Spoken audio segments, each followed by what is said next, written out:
देखिए, ये एक बहुत बड़ी सच्चाई है कि राजनीति समय मांगती है और साहस भी मांगती है। कांग्रेस के नेता राहुल गांधी के बारे में बीजेपी कहती है कि उनके पास राजनीति के लिए समय नहीं है और राहुल गांधी कहते हैं कि उनके पास साहस की कमी नहीं। लेकिन जो राहुल बार बार मैं नहीं डरता का जाप करते हैं, क्या वो इसलिए कि वो पीएम मोदी से डरते हैं? अगर डरते हैं तो इसकी क्या वजह हो सकती हैं? अगर नेशनल हेराल्ड मामले में ईडी जांच में बात आगे बढ़ी तो राहुल सोनिया को जेल भी जाना पड़ सकता है। आखिर वो लोग इस मामले में अब भी जमानत पर ही बाहर हैं। पीएम मोदी से डरने की एक वजह उनका करिश्मा है, जिसके कारण चुनाव दर चुनाव बीजेपी जीतती जा रही है।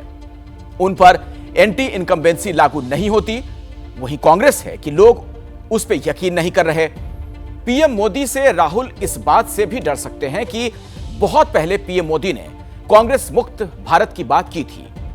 अब ये बात नहीं करते, लेकिन कांग्रेस चुनाव दर चुनाव सत्ता से मुक्त होती जा रही है।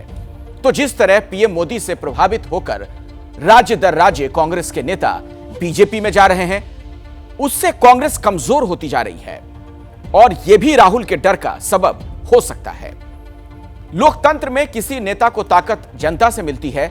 जिसे जनता का समर्थन हो वो विजेता है। जिसे जनता नकार दे उसके हीरो से जीरो होते देर नहीं लगती। बीजेपी ने जिस वक्त मोदी को चुनाव जिताने की जिम्मेदारी दी, उसी वक्त कांग्रेस की तरफ से यह जिम्मेदारी राहुल गांधी को मिली। लेकिन पिछले 8 सालों में राहुल पिछड़ते गए, पीएम मोदी जीतते गए। अब देखिए हमारी यह खास रिपोर्ट। संसदीय दल ने यह फैसला किया है कि श्री नरेंद्र मोदी को आगामी लोकसभा चुनाव के लिए प्राइम मिनिस्ट्रियल कैंडिडेट के रूप में प्रोजेक्ट किया जाए।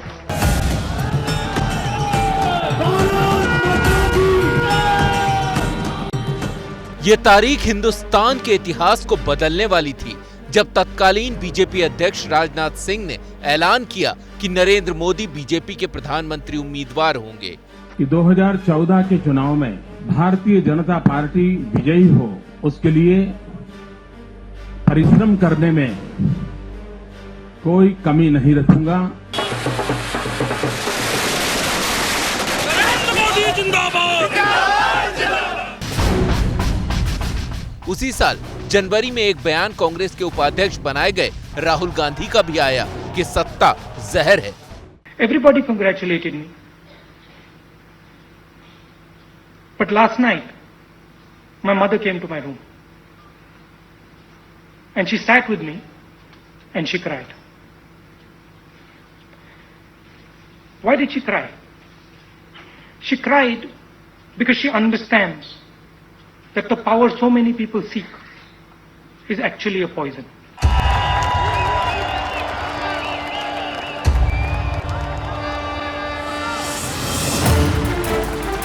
मैं नरेंद्र दामोदर दास मोदी 2013 में बीजेपी में पीएम मोदी सबसे बड़े नेता बनकर उभरे। 2013 में कांग्रेस ने संकेत दे दिया कि अब कांग्रेस राहुल के हुक्म से चलेगी। 2014 के चुनाव में मोदी बीजेपी के और राहुल कांग्रेस के सबसे बड़े चेहरे बने। इनमें से जो भी जीतता वो आजाद हिंदुस्तान में पैदा हुआ देश का पहला प्रधानमंत्री होता।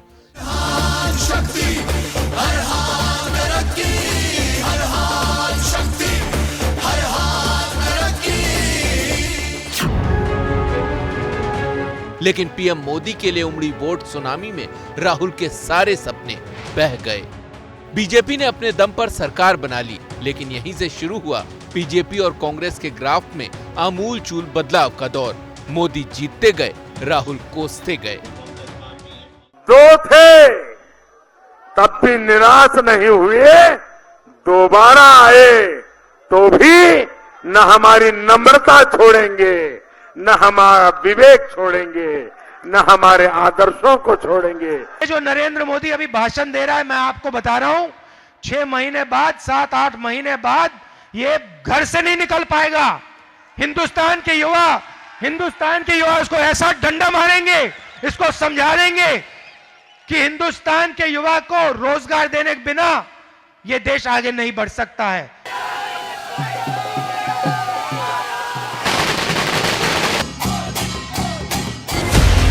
सबसे शानदार जीत तो 2019 की थी, प्रधानमंत्री मोदी की अगुवाई में बीजेपी ने 303 सीटें जीत ली। राहुल की अगुवाई में कांग्रेस 52 सीटों पर ही सिमटी रही। राहुल खुद अमेठी की सीट हार गए।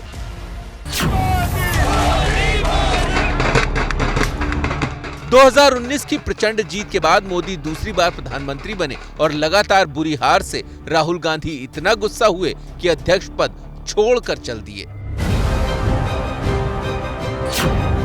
आपको याद होगा कि कभी चुनाव में बीजेपी की प्रचंड जीत पर कहा जाता था कि ये सब ईवीएम की गड़बड़ी से हो रहा है, लेकिन पीएम मोदी और राहुल गांधी की शख्सियत में कितना फर्क है, इसको आप अमेरिका के पूर्व राष्ट्रपति बराक ओबामा की राय से समझ सकते हैं।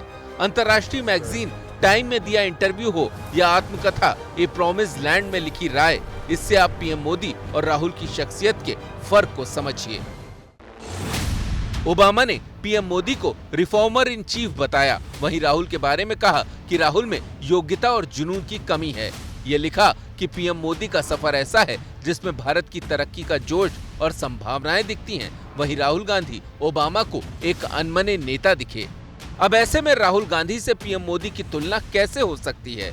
ये बात पीएम मोदी के विरोधी भी मानते हैं। न उसके पास, मेरे पास अभी तो प्रधानमंत्री मोदी जी है और उनका कोई मुझे विकल्प नहीं दिख रहा है। लेकिन बीजेपी तो मजबूत पार्टी है, अंतर्राष्ट्रीय पार्टी है। एक तो कांग्रेस का गिरता आधार, उस पर भ्रष्टाचार के सवालों से टकराती टॉप लीडर की छवि से कांग्रेस को धक्का जरूर लगा है। क्या मजबूरी है मेरी, बताइए। मैं अभी आपको बताती हूँ कि मैंने ओए होए होए होए नमकीन के चटकारे लेते हुए टकटकी मार के डिबेट शो को पॉज रिपीट कर करके देख रहे हैं जोगिंदर जी। इनकी तरह आप भी देखें अपनी फेवरेट डिबेट्स को रिपीट कर और डाउनलोड कीजिए एबीपी लाइव ऐप अपने स्मार्ट टीवी पर।